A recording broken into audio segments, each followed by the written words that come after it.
Demikianlah jiwaku merindukan Engkau. Ku berharap hanya kepadamu. Ku sembah Kau Allah, Tuhan dan Raja. Engkau sumber kehidupanku yang mengalir segenap jiwaku. Engkau Yesus pengharapanku. Sembah Kau dengan segenap hatiku. Engkau sumber kehidupanku yang mengalir segenap jiwaku. Engkau Yesus pengharapanku. Ku sembah Kau dengan segenap hatiku.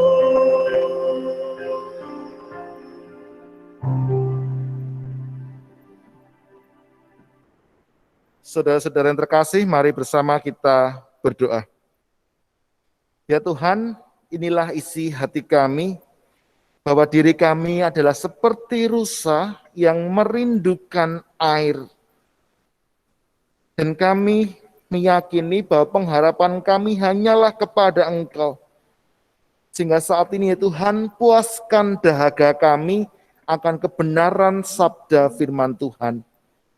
Tuhan, buka hati dan pikiran kami, supaya firman Tuhan yang akan kami terima bersama ini boleh kemudian menjadi sumber kekuatan dan penghiburan bagi kami, boleh menguatkan kami di segala kondisi kehidupan dan tantangan yang sedang kami hadapi.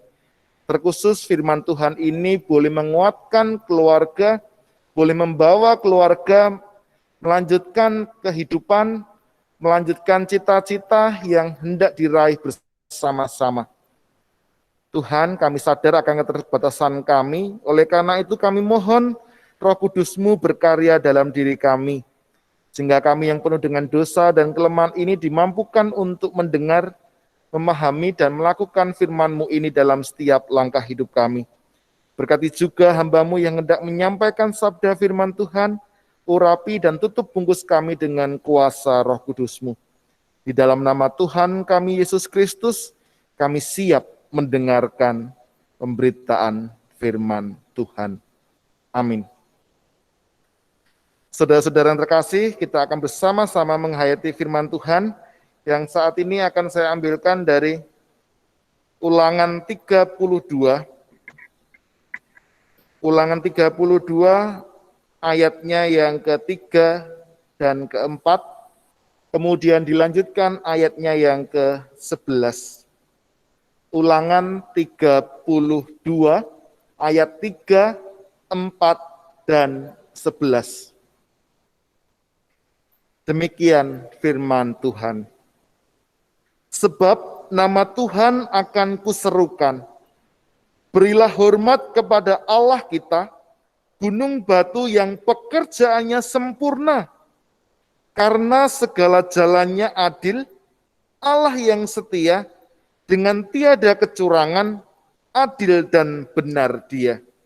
Ayat 11, laksana Raja Wali menggoyang bangkitkan isi sarangnya, melayang-layang di atas anak-anaknya, mengembangkan sayapnya, menampung seekor, dan mendukungnya di atas kepaknya.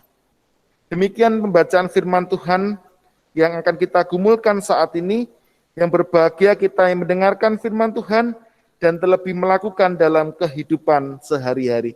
Haleluya. Saudara-saudara yang terkasih, saat ini kita melakukan beatstone peringatan 40 hari meninggalnya Ibu Mugiem Tamijo. Tentu sebuah proses mengenang itu tentu kita akan kemudian mengingat tentang kejadian di masa lalu. Dan tidak semua orang itu mampu mengenang masa lalunya. Tidak semua orang itu merasa nyaman untuk mengingat apa yang pernah terjadi di masa lalunya. Karena seringkali ketika orang malas atau enggan untuk mengingat masa lalunya, ada kenangan-kenangan yang buruk yang kemudian membuat dia kemudian kehilangan sukacita, kehilangan damai sejahtera, kehilangan semangat untuk menjalani kehidupan di masa sekarang dan masa mendatang. Tetapi bagi orang yang senang, mampu mengenang kejadian di masa lalu, artinya adalah bahwa orang itu punya kenangan yang indah akan apa yang terjadi dalam kehidupannya di masa lalu. Dan menurut saya, proses untuk mengenang pengalaman-pengalaman yang terjadi di masa lalu, ini memang perlu sesekali kita lakukan dalam kehidupan ini. Mengapa? Karena melalui kita mengingat kembali apa yang pernah terjadi di masa lalu, ini kemudian membangkitkan kekuatan baru dalam kehidupan kita ketika saat ini kemudian kita melihat, mengalami sebuah kondisi kehidupan yang berat, yang membuat kita tertekan, yang membuat kita ini mengalami kesulitan, dan sebagainya.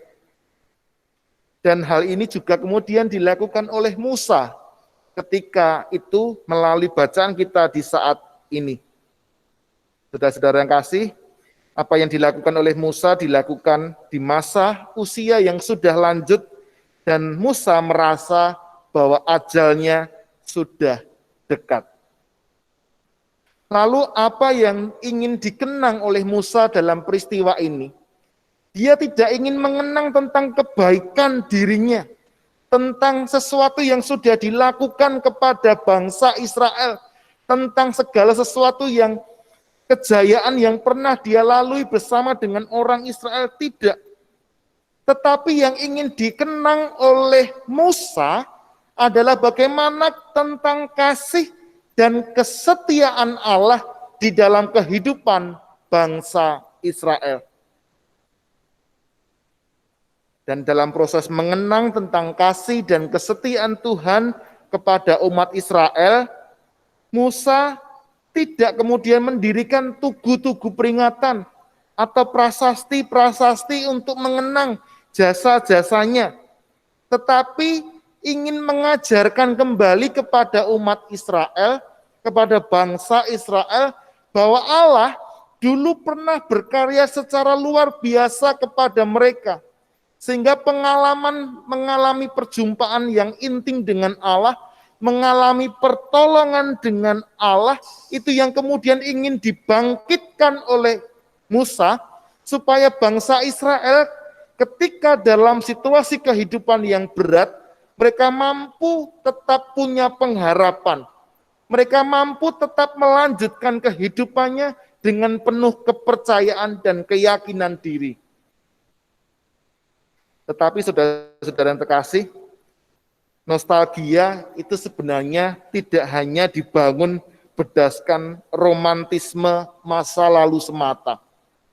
Tetapi menurut saya, nostalgia yang mampu mengukuhkan dan mengokohkan kita adalah dibangun di atas karya keselamatan Allah yang pernah dihayati di sepanjang kehidupan ini. Karena kalau hanya romantisme semata, itu tidak kekal.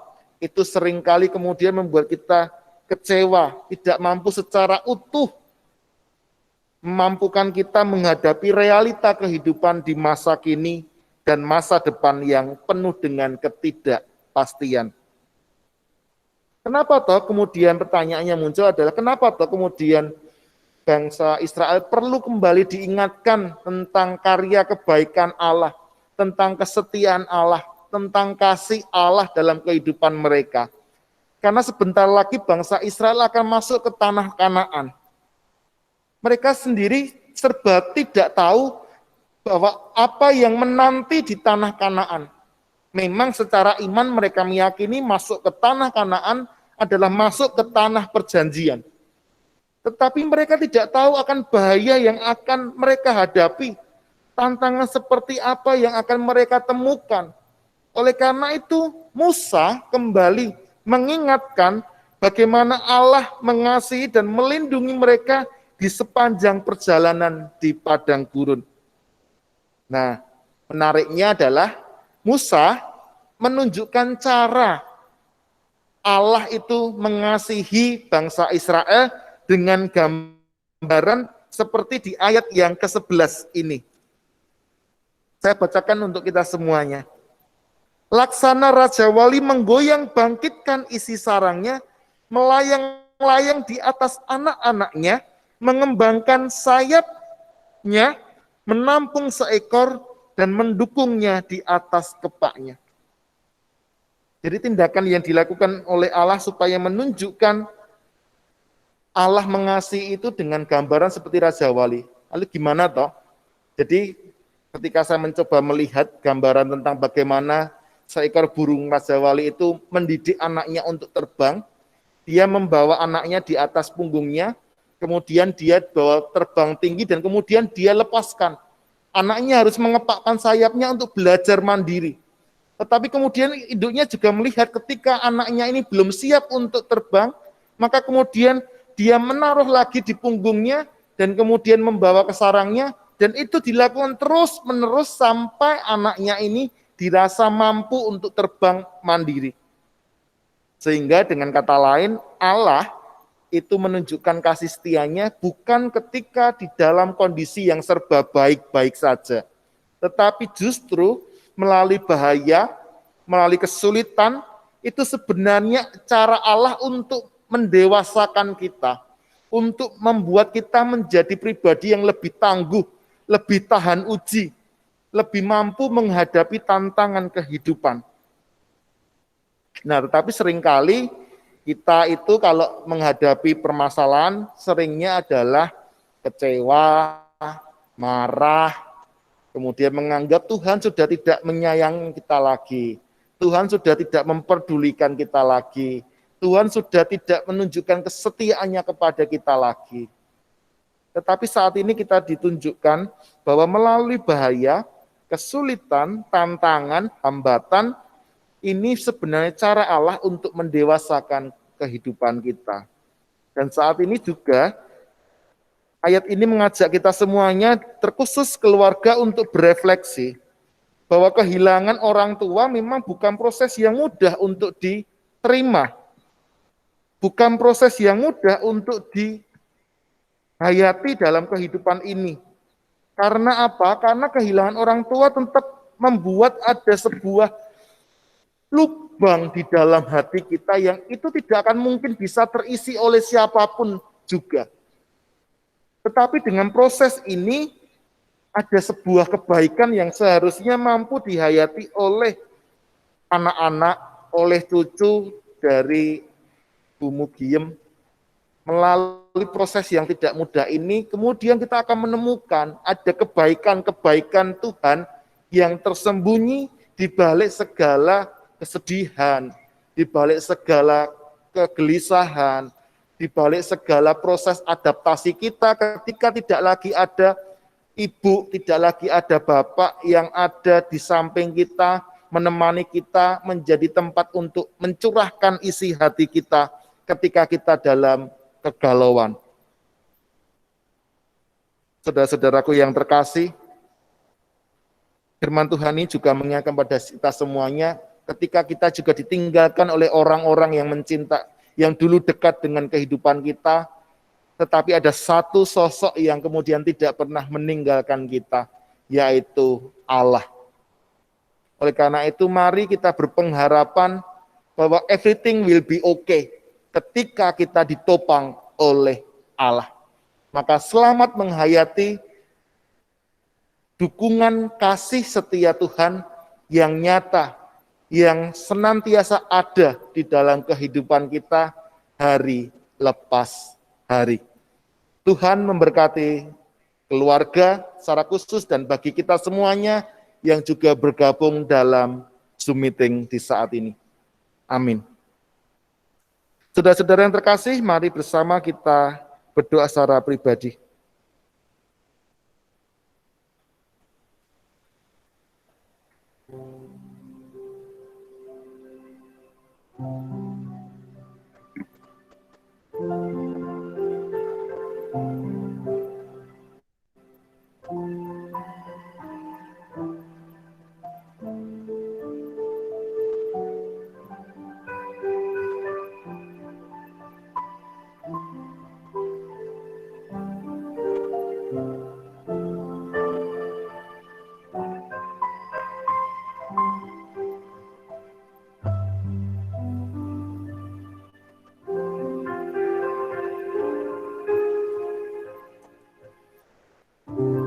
Saudara-saudara yang terkasih, mari kita berdoa.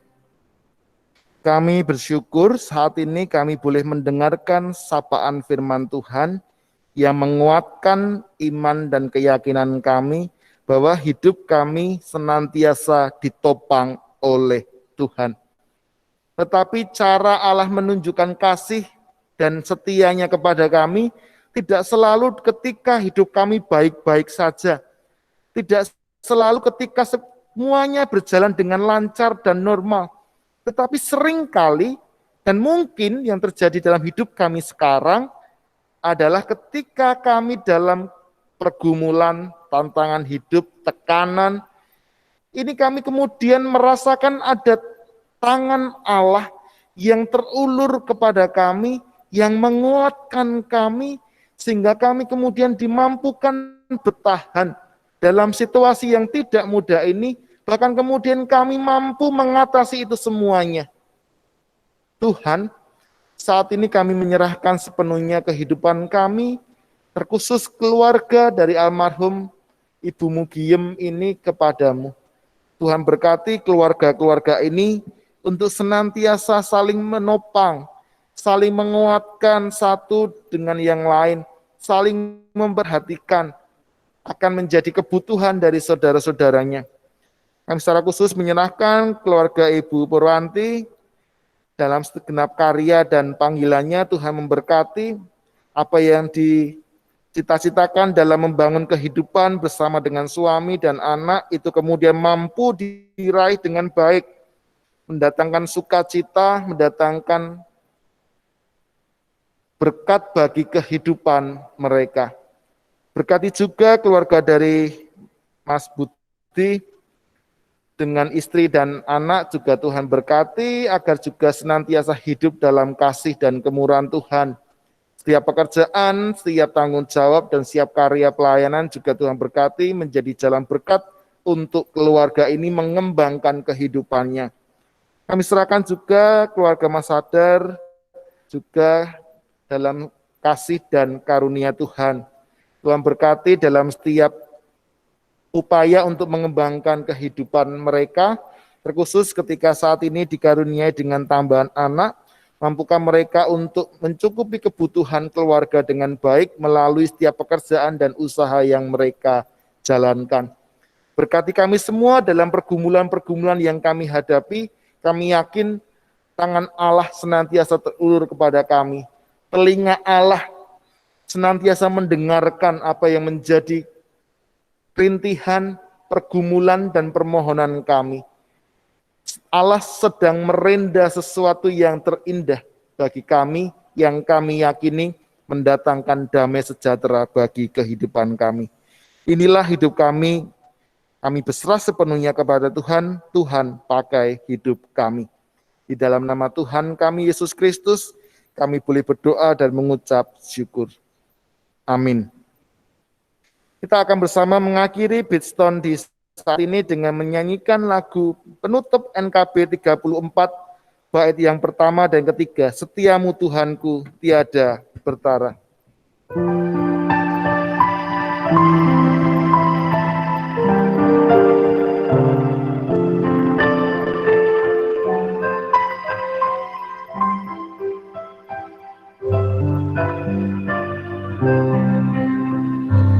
So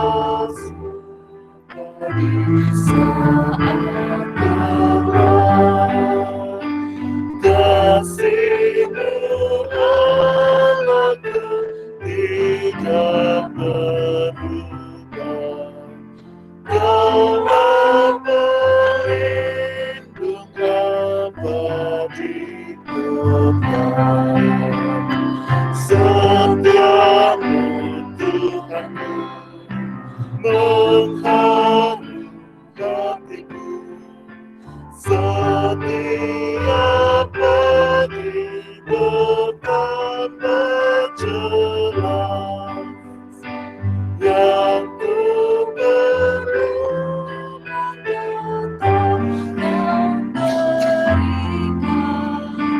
sehingga aku puas lelas.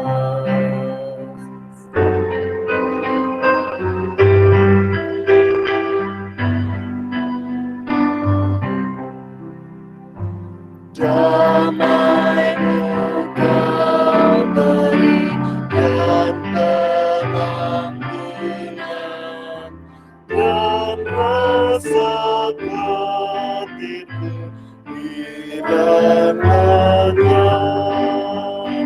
karena ku tahu pada masa mendatang Tuhan mengampuni dan setiamu Tuhanku mengharu hatiku setiap pagi bertambah jelas yang ku perlukan tetap kau berikan sehingga aku pun puas lelas.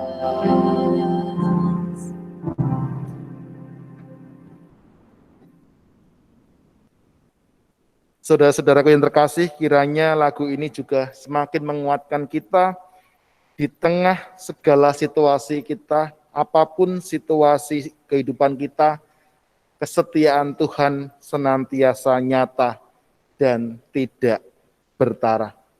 Mari bersama kita mengakhiri Bidstone di saat ini dengan menerima berkat dari Tuhan. Tuhan memberkati engkau dan melindungi engkau. Tuhan menyinari engkau dengan wajah-Nya dan memberi engkau kasih karunia. Tuhan menghadapkan wajah-Nya kepada engkau dan memberi engkau damai sejahtera dari sekarang sampai selama-lamanya. Amin. Saudara-saudaraku yang terkasih, demikian jalannya Bidstone di saat ini. Sekali lagi, secara pribadi dan juga mewakili tim multimedia, kami mohon maaf kalau apa yang kita lakukan saat ini ada banyak kekurangan dan kelemahan.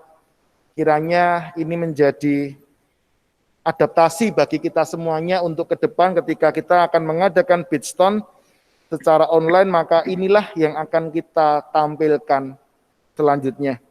Dan kemudian kami juga mengucapkan selamat berproses kepada keluarga untuk menjalani kehidupan yang berbeda setelah tidak lagi ada Pak Sam dan Bu Sam dalam kehidupan keluarga.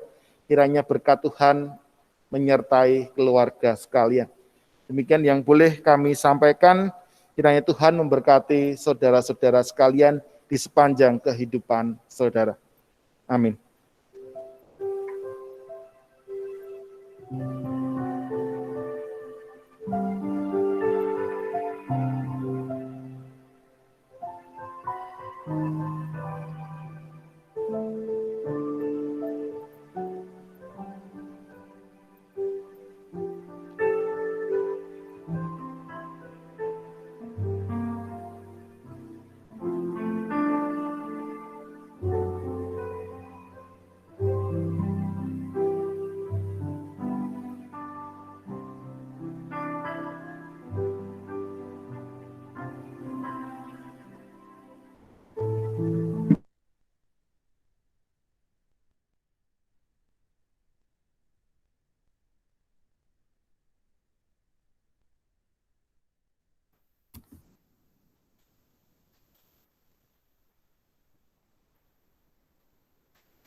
Selamat malam Bapak Ibu semua.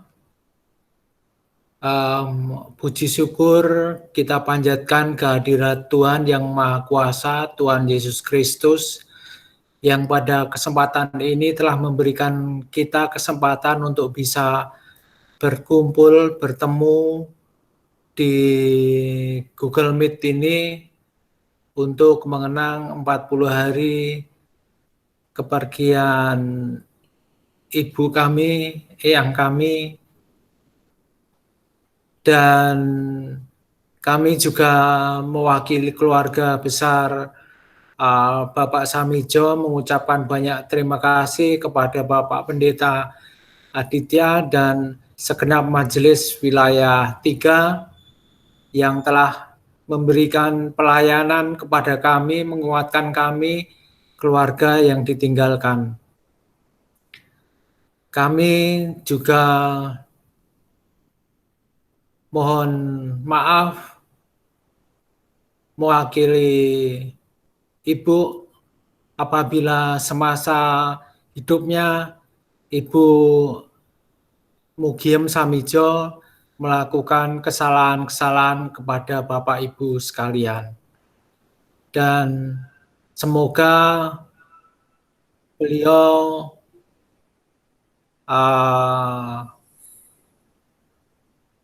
hidup tenang berada di sisi Bapa. Terima kasih dan selamat malam.